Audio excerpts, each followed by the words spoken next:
Good morning, everybody. It's Brian Nemhauser. Welcome to another episode of Hawk Blogger Mornings. You can find me on Twitter and on Instagram at Hawk Blogger, and kind of a cool day today, I think. Got some sound, got some video, got some highlights, some all 22. So we're gonna have some fun today talking about how the Seahawks are starting to address maybe my number one off-season priority, not just for this year, but for a number of years for the Seahawks, which is to get more physical, to actually be the tougher team on the football field, something they have not been for a while. And there's evidence that they are starting to gain ground in that area. So I'm excited to share some sound and some video about that. But there will be things that I did not get a chance to get done in the time frame I had this morning. So we'll probably continue to have some of these things over time.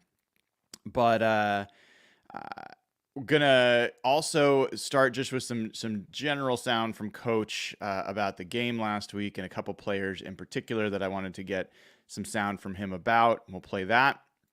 If you haven't already liked and clicked subscribe to the show and the channel, please do take a second. Really appreciate it. It helps other people find the show. And man, are we growing like by leaps and bounds. It's so fun to see the family and the crew kind of grow. Subscribers, members, the whole deal. Patrons over at patreon.com. So appreciate all of you and appreciate the support, the continued support. So first thing, let's talk a little bit. I see all sorts of good mornings. Let's do a quick good morning round, man. I love it. William Awesome Co. always tells me when he's in, man. I love it. You're in, dude. Welcome. Got a note here from Jeff Bays. Thanks for helping me sync your commentary with my TV last week during the watch party. I would really rather listen to your podcast than the TV broadcast. They didn't even announce the players' names. I'm happy I could help. I mean, I had so much fun last week at the watch party. You know, managed to not lose my voice talking for 3 hours straight without a break, but had so much to talk about, so much to say and share, and I'm really looking forward to Saturday. Doing it again, 4 o'clock Pacific time. So join us for the watch party. That is going to be fun. Obviously, always a good morning to detail oriented. One of our, most generous and feeded members of our community. So hope you're doing well, detail. Always thinking about you and surgery and all the stuff you got going on. Alan Bond, good morning to you, Alan. Great to have you. Good morning, Jared, one of our newer members. Great to have you. Old school Seahawk, certainly a good morning to you. And Noah Berman, good morning to you as well. Jeff, good morning, Brian. It's a glorious day in Montana. Glad to see you. Well, I'm glad it is a great day in Montana. All right. I think we got Christian Fuerte. Good morning to you. And then Isaiah Johnson, good morning to you. Good morning to Nasir. So yeah, good morning and good morning, Smokehawk. Yeah, we'll cut it off there. But good morning, everybody. It's great to have you. So let's get into it. First thing I wanted to play is some sound from Mike Mack, and this is not specific to the topic of the day, but sorry, there's someone who wants to know how to become a member on X. Let me paste a quick link. Hopefully it'll post in X chat as well. If not, the person who's asking, Louise, you can go to our YouTube channel and there should be a link to join. Here is the join link. I'm going to paste it here.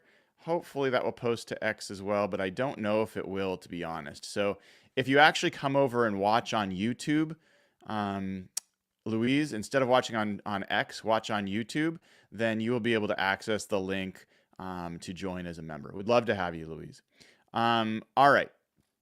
So first bit of sound here is Coach Macdonald talking about talking about Byron Murphy. And I want to preface this clip by saying Coach Macdonald does not give praise, especially to young guys. He does not want to get them feeling too good about themselves. He talks about gassing them up. He doesn't want to gas them up. And so this stood out to me when he was asked about Byron Murphy's first game. Take a listen. Byron did play very well. All the things that we saw during practice, but same idea of, hey, it was a small dosage in terms of what we were asking you to do. Now let's up that a little bit and see how far you can take it. All right. So for some of you, you might think, oh well, that's faint praise. As someone who's been listening to Mike Macdonald now over and over again, that is not faint praise. That is a pretty significant glowing review from Mike Macdonald. And, he's gotten to the point where he's tried to say, I really, I do not want to, keep saying the same thing about Byron Murphy. He's doing good. In that case, he basically was like, hey, yeah, he played really well. That's good news. I mean, we all thought he played well, but I think it's great hearing that from Coach Mack. We've got a few new members, so I got to welcome them. Zabel Thomas, welcome to the family, man. So glad to have you. Christian Fuerte, another new member. So great to have you as well. The membership's just continuing to grow, which is so cool. And yeah, we got a really, really good crew of people. All right. The next bit of sound from Coach Mack is about Connor Williams. And I want to kind of talk about this for a second. So Connor Williams, I've got some Connor Williams video. I'm not going to play it today. Honestly, it wasn't the most engaging sound. I can pretty much summarize it for you. But Connor Williams was at practice yesterday, number 57. I don't love the number, to be honest. Not my favorite number. Maybe they'll change it up at some point. I don't know if that's been his number, but I don't know. It doesn't look great. But first observations, Connor Williams, he's tall. He's a little lankier. He's a little more slender. I expected a little more bulk on him. But, he looks a little small, but he did tell me when I asked him that he is at his playing weight, which is supposed to be 300 plus pounds. So, take it for what it is. He said he's about 95% of the way recovered. He feels great. He was not wearing a leg brace. He was walking and moving completely normally. No noticeable limp or anything like that. So he looks great. And then I'll play some sound for you now about what Coach Macdonald said about about Connor Williams and expectations with what's going on there. So let me where is that? Here we go. Let's pull it open to that sound from Coach Mack about Connor Williams. Can you tell us about his readiness? Yeah, we got a pretty good plan in place now. He'll be with the sports performance folks for the next week or so, until we can get him full speed for practice. But we're shooting for either Cleveland week or after to get him out here and practicing for real. All right. So first thing there, he's gonna be with the sports science folks. If you couldn't hear what he's talking about, it's basically the training department for the next week or so, and then they'll get him back either the Cleveland week or soon after. So we're getting close, pretty close there on Mike Mack. I see you, Barbara Gasenhoff. Good morning from sunny little Squim. Love Squim in its little rain shadow. Great to have you, Barbara. All right. So he's going to continue here. Brady's going to ask him about, I think, week one and realistic availability. Him being able to play week one, is that realistic at this point? That's the goal right now. Oh, I think there's another question here, but the first piece there is it the goal to have, is he ready for week one? He said, yeah, that's the goal. So Connor Williams, week one. He's staying behind to work with them. Oh yeah, this part doesn't matter. We're gonna skip that part. So those were kind of a couple things that Mike Mack said about Connor Williams. Now, I see there's someone asking about what he said about Tyrese Knight. I'm not gonna play the sound. I almost put it on there, but I got a bunch of other stuff I wanted to get to. I actually just had this conversation with the Real Hawk Talk crew because they interpret it's kind of going around Twitter right now that he kind of said some things about Tyrese Knight that imply that he's not happy with him.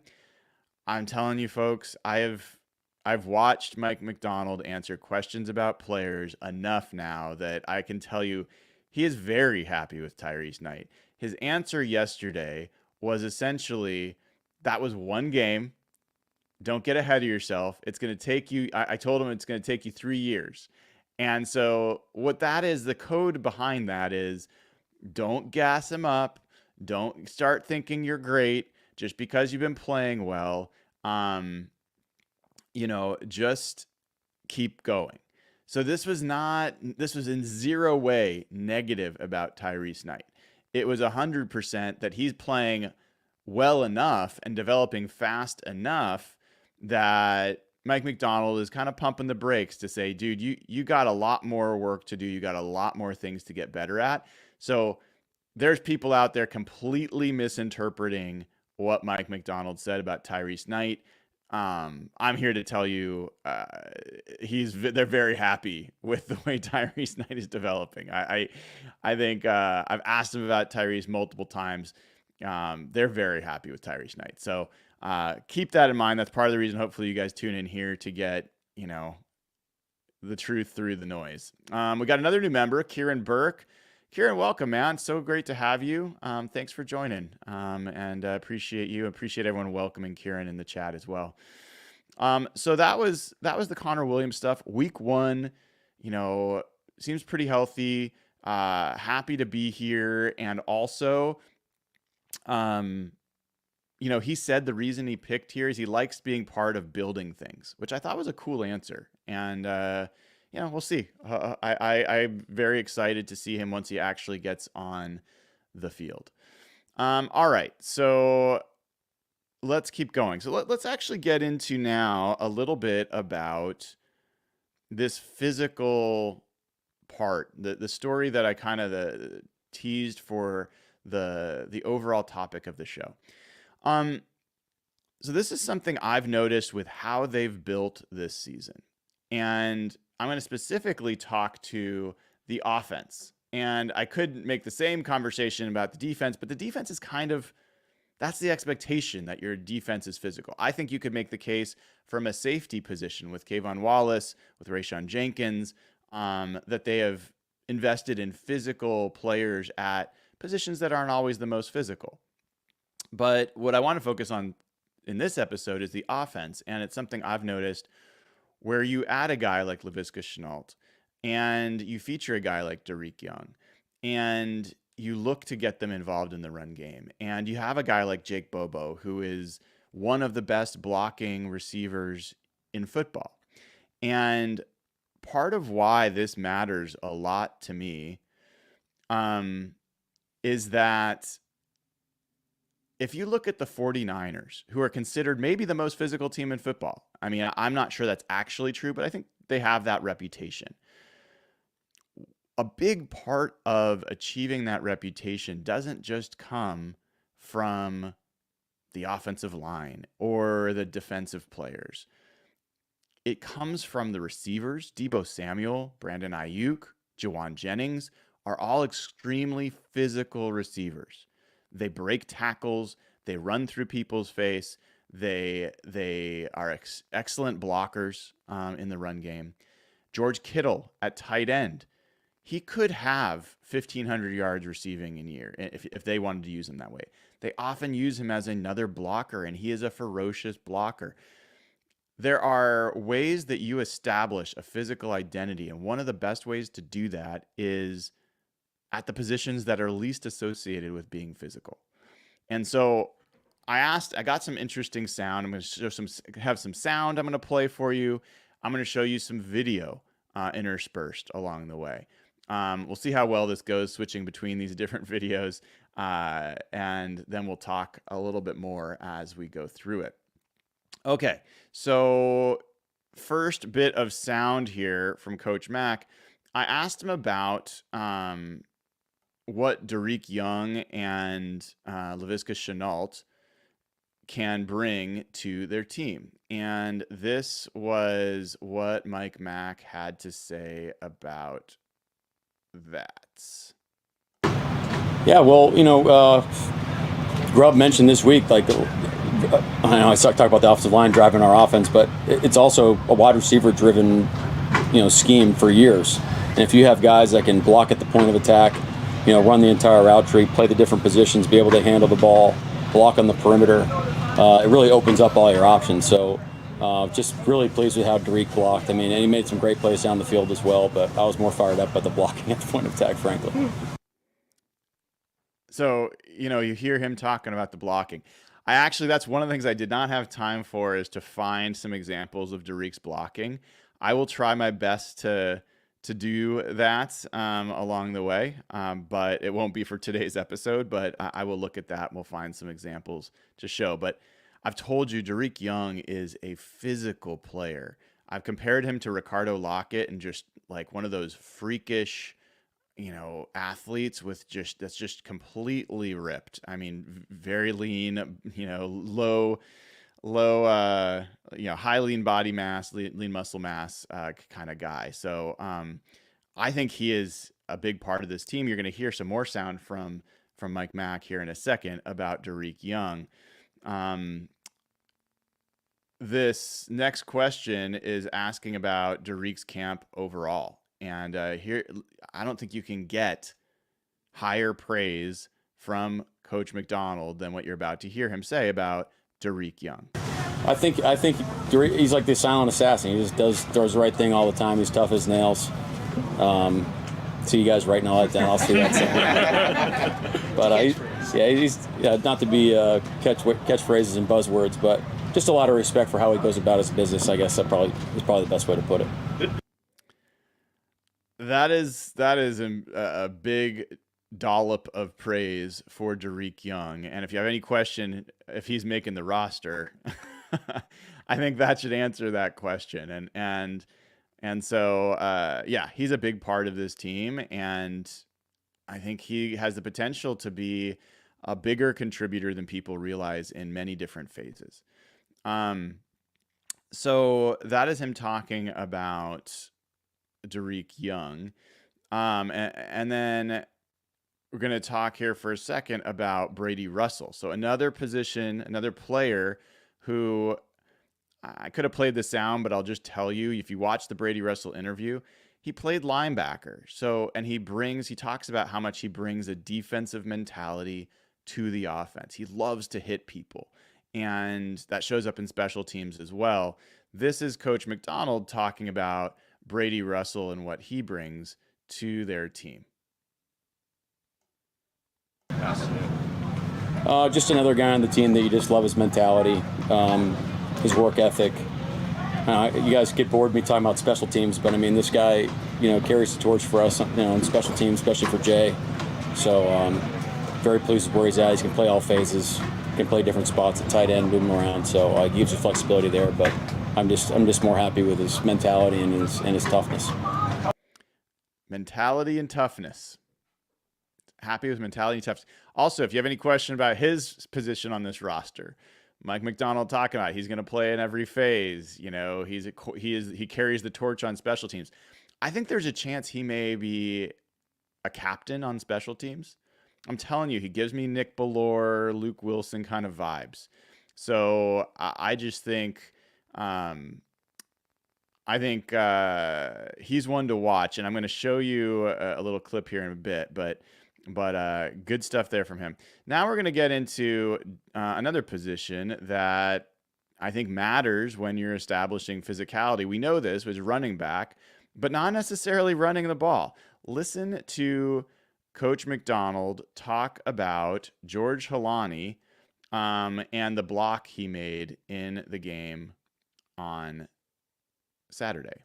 Well, I think you might. I mean, the most excited I got during the game was on that sweep to D. Eskridge, and I mean that's the type of plays we want. That was big time. Art of contact on that play. All right, so that's Coach Macdonald talking about the art of contact and the block that George Holani made in that game. And so I'm going to show you that block here in just a second. Here we go. I'm going to make myself small, and we're going to watch that play together. So this is the sweep to D. Eskridge. And what I want you to watch here, if I can get this to work. It's been a while since I've done this. Does this work? I'm going to try to highlight some people. But anyway, let's see if I can get this. Well, I might just not worry about it this time. All right, well, I'll just play it. So what you're going to see is you're going to see D. Eskridge come around, but watch George Halani right here and the block that he makes. All right, so here comes Halani around the edge. Boom. Look at that play. We're going to watch it from the other angle. Look at the sideline. Look at how excited the sideline is. Watch 36 here to your left. Track him on this play. Bam. All right. So that is the play that Mike Macdonald was talking about, that art of contact, and something that he just loved. That's coming from your running back not carrying the ball. That's coming from your running back blowing up a secondary member. That's not an easy block. That is a block in space, targeting a guy in space. Those are the kind of plays that make Creed Humphrey a Pro Bowl All-Pro center. You don't always get that from your running back. So that is what he's talking about there. Now, next, we're going to go back to Mike Macdonald here.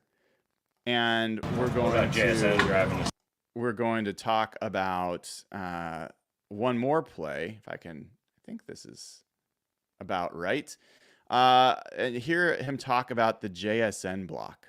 Safety That was shown in the team meeting. All right, so that is a quick little soundbite from Mike Macdonald there, talking about the fact that the JSN block was shown in the team meeting. Well, let's show it here. I'm going to show that to you guys here because for me, this was the play of the game. There's a lot of things that I loved in this game, but this block from JSN was special. It really was.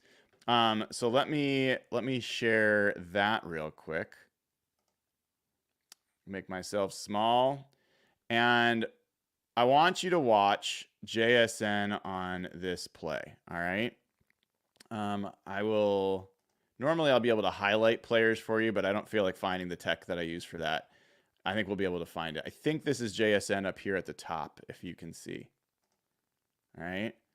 Yeah, it is. Watch him just drive block and throw that guy to the ground. All right. We're going to watch it again. Watch JSN. He's going to come in from the left side of your screen. You will see him just dig out that safety and throw him to the ground. That's Jackson Smith-Njigba. Is there anybody in football that thinks Jackson Smith-Njigba is a physical player?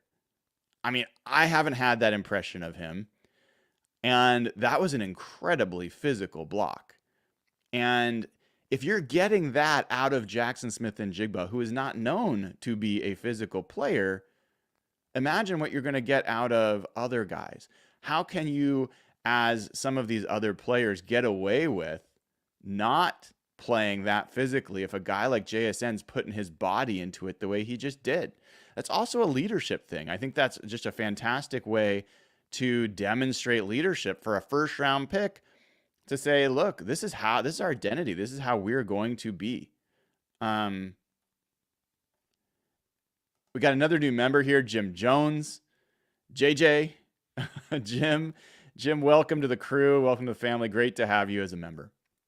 It sounds like he's maybe upgrading, which is very cool. I can't always see that, but happy to have you upgrade. Upgraded members, club level and above, get early access to all the interviews that I do, all the other videos. So there's a bunch of other fun stuff. So great to have you aboard as an upgraded member. So that was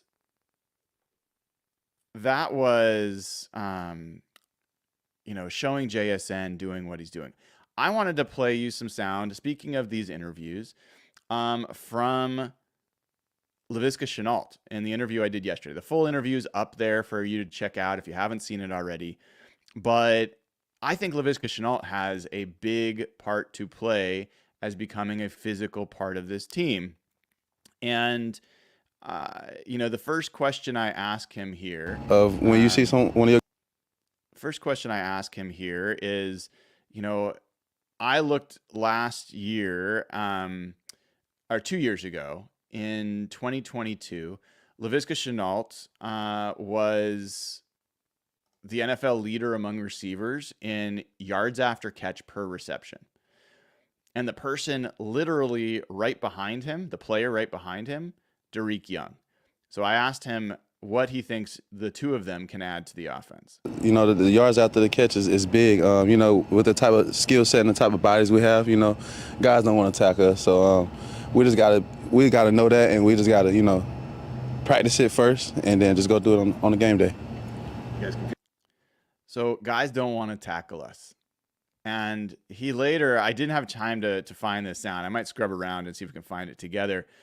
But he talks about, that there's times they know that there's guys that don't want to tackle them and that they're just going to blow through them.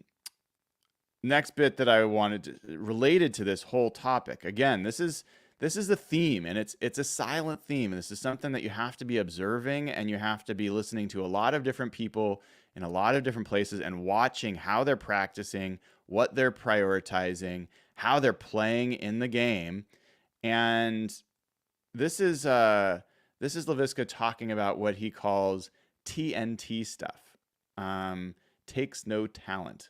Here we go. The biggest thing was to just show our physicality and the TNT stuff takes no talent. What's an example of TNT stuff? The blocking when the ball, doing things when the ball not in your hand, details, stuff like that. So Speaking of block. So you hear him there talk about TNT stuff and the stuff that you do when the ball is not in your hands. That is exactly what you need for a team to become more than just a finesse team, to become a team that other teams hope that they don't have to play. I don't think anyone felt like they hoped they didn't have to face the Seahawks for a while. I think people were like, whatever, we can beat this team. And that did not used to be the case. And so I think that this kind of mentality is huge for that. You're going to hear him talking about next this Brady Russell block that he made. And you might have missed this one. You were able to pick up a block on Brady Russell's touchdown there. Was that nice to kind of see, to be able to get him across the line? No, that was dope. That was dope. I told him, yeah, you're welcome. What did you think of his run after catch? So that was Curtis Crabtree, by the way, asking questions about what he thought about the block for Brady Russell. He's like, yeah, man, I told him you're welcome. I'm going to show you that block here right now, actually. And actually, let me keep playing, because he talks about Brady Russell's run after the catch. And then I'm going to show it to you. But that there's a whole bit here about that he's going to get into in a second about how they are coached in these kinds of situations. But let's listen to him talk a little bit more about Brady Russell's run after the catch. That was pretty dope. I didn't see the initial part of it. I just saw him catch it. I didn't know he made a guy miss and went under him and everything. But we practice so much of when you see one of your guys catch the ball, practice turning up, get somebody. It was something we practice, and now it's like just a second nature or whatever. Did you hear that? It is. We practice this so much, it's second nature. What do they practice so much? That when you see someone catch the ball, turn up field and find somebody. Now, maybe every team does this. Maybe every team emphasizes it. Maybe I'm overblowing this. but I'm seeing it. And I think they have the players to deliver it in ways that I don't think they've had before. Look at Laviska Shenault. Look at his body. I mean, this guy is a big dude. And when he turns and he blocks somebody, it's different than when some of these other guys block. When Jake Bobo blocks somebody, it's different. When DK Metcalf blocks somebody, it's different. So I really think I'm going to show you that Brady Russell play right now. But before I do, I gotta give our daily gratitude to Detail Oriented, who has gifted another 10 memberships to the channel, man. Absolutely amazing. Thank you so much. And if folks are curious, the way that these get handed out by YouTube, the algorithm actually checks to see who is the most active on the channel, likes, subscribes, watches, and it gives the memberships to the most deserving people that are most engaged. So I do believe you have to turn on that you can be gifted a membership. You can look that up. I'm not going to explain the whole thing, but you can look up how to turn on enabling gifting for yourself, so you can be a recipient. But yeah, I mean, it's amazing that he does that. And here comes Smokehock, who is now hot on his tail. Smokehock's been gifted memberships as well. Absolutely love it, Smoke. Thank you for doing this, and just so excited to see the community just keep growing. I mean, gosh, we might have 1,000 members by the time we get to the season, which would be crazy. I mean, we're really, really growing the membership, and I just love it. So thank you for doing that. All right, so let me show you the Brady Russell play. All right, let me show you the Brady Russell play, and Brady Russell is going to be at the bottom of your screen here. He's number 38 on this play. Laviska Shenault is at the top of your screen. He's up here. Hopefully you can see my pointer a little bit. I really have to get that technology back turned on, but it's been too long. I've forgotten how to do it. He will come down and block. So I'll show you this to you guys. Bottom of your screen is Brady Russell. Top slot, there's Brady Russell in motion. Here comes Laviska across the formation. Brady catches it. Laviska turns and knocks his guy. Exactly what he said. When you see someone catch the ball, turn and find somebody. Now watch how I don't know that Brady Russell scores on this play. I want to show you this. I don't know if Brady Russell scores on this play if Laviska Shenault doesn't right here turn around and block this guy. Okay? But he does, and Brady's able to get in. It's a small thing. It wasn't like some titanic block where you're like, oh my God, you're amazing. You're like, that's so physical. But it is the detail that was the difference between 6 points and maybe 3 points. You never know. So just really, really, again, I want to keep hammering home these examples of guys that are not offensive linemen, not defensive linemen or linebackers, but they are establishing a physical identity as part of this team. And we've got another person. Everyone's paying it forward, which is so cool. Hey, PGZ206, he gives 5 memberships away to the channel. Man, amazing. Amazing. So cool to see all the folks being so generous and kind of just paying it forward and giving more and more people a chance to be part of what we're doing here. I love it. Thank you, PGZ. I don't know if we've seen you as much, so great to just get to know you as well. You might be one of those people that watches and doesn't chat much, and to take the time to actually be a member and then give other people the memberships, I love it, man. So thank you. So I want to play some more sound from that Laviska interview because there was actually, I think I already played it. No, I did. I already played it. All right. So we got through all of the sound, all of the plays. I just think there's a lot to be excited about when it comes to this Seahawks crew. And for me personally, as a fan, maybe the number one thing I want out of my team is to be physical, is to be a team that can be intimidating. That is not the team that gets intimidated, but that does the intimidating. There was a time with Pete Carroll, they talked about that there is something to having an identity when you get off the bus. That when people just see your team walk into the stadium, they're a little bit like, "Ew, this is going to be one of those days." And I think if you look at the Seahawks defensive line room right now, they fit that bill. I think this is the craziest thing I'm going to say, and I didn't think I was going to say this, but I believe this to be true. I think it's starting to be true about the offensive line. I mean, George Fant is a mountain of a man. You just added Connor Williams. Anthony Bradford is a big dude. Christian Haynes is a big dude. Laken Tomlinson moves people. And people, I talked about yesterday, 85 grade in pass pro yesterday. And then Charles Cross. I think the offensive line is starting to get to be a little more physical. I think McClendon Curtis is an absolute violent physical player. Now, I don't think right tackle's his best position. I think guard might be. But, these are things that you just couldn't stay with a straight face for years. And I believe we're starting to get there.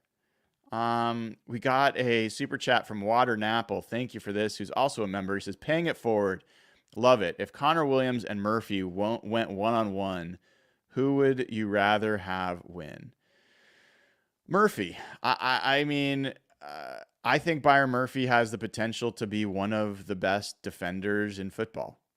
I think he has the potential to be one of the most feared matchups in football. And while I'm really excited about Connor Williams, I don't think Connor Williams is as much the physical intimidator. He's gone one-on-one versus Aaron Donald and done pretty darn well, but he is more of a really gifted athlete. He's a guy that gets out in space, blocks on. He can snap the ball and pull. I talked about this with Ray Roberts, who, by the way, is going to be on the show tomorrow morning. Ray's going to be back. Ray's Corner. We're going to talk about what he thought about the game. He's going to also go through some all-22 with him, and he's going to talk through what he saw from some of the offensive linemen and some of the players. So be sure to be here tomorrow morning for that. But, he talked about Kevin Mawai being one of the first guys that could snap the ball and be athletic enough to pull and get out on the edge. Connor Williams is that guy. So that's the kind of player he is. He's also here on a 1-year deal. So I'm not ready to say we need him. I want him to be a long-term part of the team. Don't get me wrong. But Byron Murphy, he's on a first-round pick rookie deal. You got him for the next 5 years under your club control. And if you can have him be a absolute dominant player, when the players at that position that are dominant are getting $30 million a year, yeah, I will take Byron Murphy, even if it means he's beaten Connor Williams. All right. I'm looking through here and appreciate all the comments. Normally I could go through and show you Jake Bobo blocks. I could show you DK Metcalf blocks. I can show you all sorts of things. But I think the point of today is, Zach Charbonnet. If you don't remember Zach Charbonnet delivering just absolute truck stick kind of runs last year. And then I got to say for yesterday, I didn't get a chance to do my practice report, my written practice report yesterday. I've just got too much going on, but Kenneth Walker looked the part yesterday. It's hard in these training camp practices especially where they're not wearing pads. I don't put much thought into run games or run plays, but Kenneth Walker he looks so explosive and just looks so more and more comfortable catching the ball out of the backfield and just being a lethal weapon for this team. I've said it before, I'll say it again. As you get ready for your fantasy football drafts, I think Kenneth Walker may be one of the most slept on values. I think he is going to be utilized significantly more than he has been in the past, and I think he's going to do great with it. So appreciate everybody today, all the generosity in chat. really cool to see, everyone tuning in, everyone excited. And a couple other quick notes that I'll share about from Mike Macdonald's sound.